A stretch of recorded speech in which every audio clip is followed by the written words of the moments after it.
മാപ്പ് പറഞ്ഞിട്ടുണ്ട്. പക്ഷെ മാപ്പ് പറയുന്നതുകൊണ്ട് പ്രശ്നങ്ങളെല്ലാം ഇല്ലാതാകുന്നില്ലല്ലോ. അല്ല, ഞാൻ പറഞ്ഞത് അതൊരു വ്യക്തിപരമായ ഇഷ്യൂ ആണ്. ഞാൻ ഇന്നലെ എടുത്ത സ്റ്റാൻഡ് എനിക്കൊരു വ്യത്യാസവും വ്യക്തിപരമായൊരു കാര്യമാണ്. ആ വ്യക്തിപരമായ കാര്യത്തിൽ മന്ത്രിയുടെ ഒരു മന്ത്രിയാന്ന് പറഞ്ഞ് അദ്ദേഹത്തിന് വ്യക്തിപരമായ കാര്യം ഇല്ലാതിരിക്കാൻ പറ്റുമോ? ഇതിനു മുമ്പും പലരും വ്യക്തിപരമായ കാര്യങ്ങളുണ്ടായിരുന്നു. പക്ഷെ ആ സമയത്ത് അദ്ദേഹം അങ്ങനെയല്ല പ്രതികരിച്ചിരുന്നത്. അല്ല, ഞാൻ അദ്ദേഹത്തിന്റെ റെസ്പോൺസ് ഞാൻ പറഞ്ഞത്. പക്ഷെ ഞാൻ അറിയാൻ ആഗ്രഹിക്കുന്നത് ഇതുവരെ CPM റെസ്പോൺസ് വരുന്നില്ല. CPM റെസ്പോൺസ് എന്ത് ചെയ്യും? നമ്മുടെ വീണ ജോർജ് മിനിസ്റ്ററിനെ കരിങ്കൊടി കാണിച്ചപ്പോൾ അവരെ കൈപിടിച്ച് തിരിച്ചെന്നും പറഞ്ഞ നമ്മുടെ ഗോവിന്ദൻ മാഷിനെ കാണുന്നില്ല. നമ്മുടെ മുഖ്യമന്ത്രി റെസ്പോൺസ് കാണുന്നില്ല. കുറച്ച് ആൾ മുമ്പുള്ള വീഡിയോസൊക്കെ പുറത്ത് വരുന്നുണ്ടല്ലോ, 10-13 വർഷം മുമ്പുള്ള വീഡിയോസൊക്കെ പുറത്ത് വരുന്നല്ലോ. അവരെന്താണ് പറയാൻ ആഗ്രഹിക്കുന്നത്? ഇവിടെ ഓരോ മന്ത്രിമാരുടെയും MLA-മാരുടെ ജീവിതത്തിലേക്ക് എത്തി നോക്കിയ ദേശാഭിമാനി എന്തിയെ, കൈരളി എന്തിയെ? അതാണ് ഞങ്ങൾ ചോദിക്കുന്നത്. ഞാൻ മിനിസ്റ്ററിനെ കുറിച്ചൊരു കംപ്ലൈൻറ്റ് ഞാൻ പറയില്ല. അദ്ദേഹത്തിൻ്റെ വ്യക്തിപരമായ കാര്യമാണ്. അത് അവരുടെ ഫാമിലി മാറ്ററാണ്. ഞാൻ അങ്ങനെ കരുതുന്നത്. ഒരാളുടെ ഫാമിലി മാറ്ററിൽ അധികമായി എത്തി നോക്കുന്നത് ശരിയല്ല.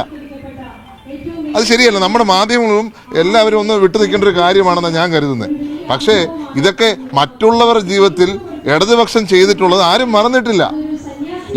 ഇല്ലാത്ത കഥകൾ ഉണ്ടാക്കി പ്രചരിപ്പിച്ചവർ ഞങ്ങൾ മറന്നിട്ടില്ല. കേരള സമൂഹത്തിൽ ഇനി വേണ്ട എന്ന് പ്രതിജ്ഞ എടുക്കുമോ? അതല്ല, നാളെ മറ്റൊരാളുടെ UDF-ന്റെ മറ്റൊരാളുടെ ഇങ്ങനെ ആക്ഷേപം വന്നാൽ അപ്പം വീണ്ടും എന്താ പറയുക, തൊങ്ങല് വെച്ച കഥകളുമായിട്ട് വരുമോ? അപ്പം നിങ്ങൾ മോറൽ പോലീസിങ് നിർത്തേണ്ട സമയമായി കഴിഞ്ഞു കേരളത്തിൽ. മോറൽ പോലീസിന്റെ CPIM എന്ന് പറഞ്ഞാൽ CPIM മോറൽ പോലീസ് എന്നാ ശരിക്കും പറഞ്ഞാൽ ഇടയ്ക്ക് തോന്നുക ഇല്ലേ? എന്നെക്കുറിച്ച് കാര്യം ഒരിക്കൽ ഒരു ദിവസം ഞാൻ എൻ്റെ പിതാവ് മുഖ്യമന്ത്രി ആയിരിക്കുമ്പോൾ ഞങ്ങൾ ട്രെയിനിങ് നടക്കുക യൂത്ത് കോൺഗ്രസിനുള്ള. അന്ന് രാവിലെ ഞാൻ പത്രം എടുത്ത് വായിച്ചു. എനിക്കും നമ്മുടെ മന്ത്രിക്കും, ഈ പറഞ്ഞ മന്ത്രിക്കും വേറെ ആരാണെന്ന് ഞാൻ പറയണ്ടല്ലോ, ദേശാഭിമാനിയുടെ ബാനർ ഹെഡിങ് ആയിരുന്നു സ്ഥലമുണ്ടെന്ന്. ഏതാ? ബാലരാമപുരത്ത്. ഇതുവരെ അതിനെപ്പറ്റി ഒരു അക്ഷരം മിണ്ടിയിട്ടുണ്ടോ? ഇങ്ങനെ വ്യക്തിഹത്യ നടത്തിയ ഒരു കാലമില്ലേ? ഇന്ന് അതിനൊക്കെ മൂകരായി പോയോ? മൂകരും ബദിരരുമായി CPM നേതാക്കന്മാരും മാറിയോ? ഇടതുപക്ഷം മാറിയോ? CPI എന്ത് ചെയ്യേ? എല്ലാ കാര്യങ്ങളിലും മോറൽ പോലീസല്ലേ അവരും? എന്ത് ചെയ്യേ? കാണുന്നില്ലല്ലോ. അതേ എനിക്ക് ചോദിക്കാനുള്ളൂ. ഇത് വ്യക്തിപരമായ ഒരു കാര്യമാണ്. അതിലേക്ക് അധികം കടക്കാതിരിക്കുകയാണ് നമുക്കെല്ലാം നല്ലത്. തെരഞ്ഞെടുപ്പ് പാർട്ടി സ്ഥാനാർത്ഥിയെ പ്രഖ്യാപിക്കുമല്ലോ. അല്ല, പാർട്ടി സ്ഥാനാർത്ഥിയെ പ്രഖ്യാപിക്കാതെ നമുക്ക് എന്താ നമുക്ക് പറയാൻ സാധിക്കും?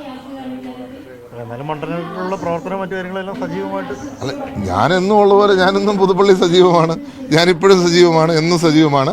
പിന്നെ പാർട്ടിയാണ് തീരുമാനിക്കേണ്ടത് ആരെവിടെ സ്ഥാനാർത്ഥിയാവും എന്നുള്ളത്. കാരണം പാർട്ടിയാണ് അന്തിമമായ തീരുമാനമെടുക്കുന്നത്. നമ്മൾ ആരും പാർട്ടിക്ക് അതീതരല്ല.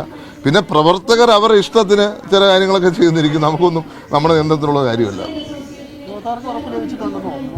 അല്ല, പ്രവർത്തകരുടെ ഇഷ്ടം നമുക്ക് ആർക്കൊക്കെ നിയന്ത്രിക്കാൻ പറ്റുമോ? പ്രവർത്തകർ എന്ന് വെച്ചാൽ എൻ്റെ ഫാദറിനോടും അതുപോലെ തന്നെ മറ്റുള്ള MLA-മാരോടൊക്കെയുള്ള സ്നേഹം കൊണ്ട് അവരുടേതായ ഇഷ്ടങ്ങൾ ചിലപ്പോൾ പലതും കാണിക്കും.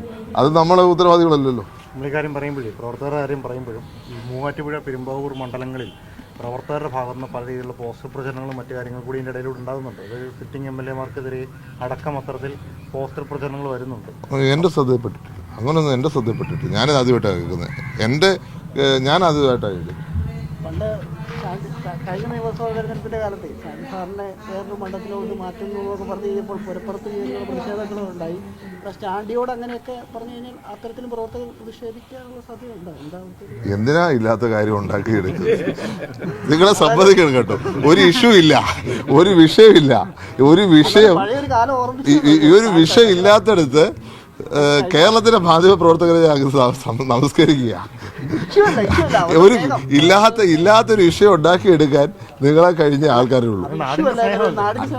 നാടിന്റെ സ്നേഹം എന്നും ഉണ്ട്. അതിപ്പം ഞാൻ അവിടെ MLA ആണേലും MLA അല്ലേലും ഇപ്പം എനിക്കിപ്പം സത്യം പറഞ്ഞാൽ ഈ വരുന്ന വഴിക്ക് തന്നെ ഞാൻ എന്നോട് ജനങ്ങൾ കാണിക്കുന്ന സ്നേഹം കണ്ട് അത്ഭുതപ്പെടുക. കാരണം പലപ്പോഴും അത്രയ്ക്ക് സ്നേഹമാണ് എനിക്ക് കേരളത്തിലെ ജനങ്ങൾ തരുന്നത്. അത് എൻ്റെ ഫാദറിനോടുള്ള സ്നേഹമായിട്ടാണ് ഞാൻ കണക്കാക്കുന്നത്. അതുകൊണ്ട് എവിടെ പോയാലും, കേരളത്തിൽ എവിടെ പോയാലും ആ സ്നേഹം ഇന്നും നിലനിൽക്കുന്ന കാണുമ്പോൾ നന്ദിയുണ്ട്. കേരള സമൂഹത്തിലെ സാധാരണക്കാരായ ഓരോരുത്തരോടും നന്ദിയുണ്ട്. അത് എൻ്റെ മണ്ഡലത്തിലുമുണ്ട്.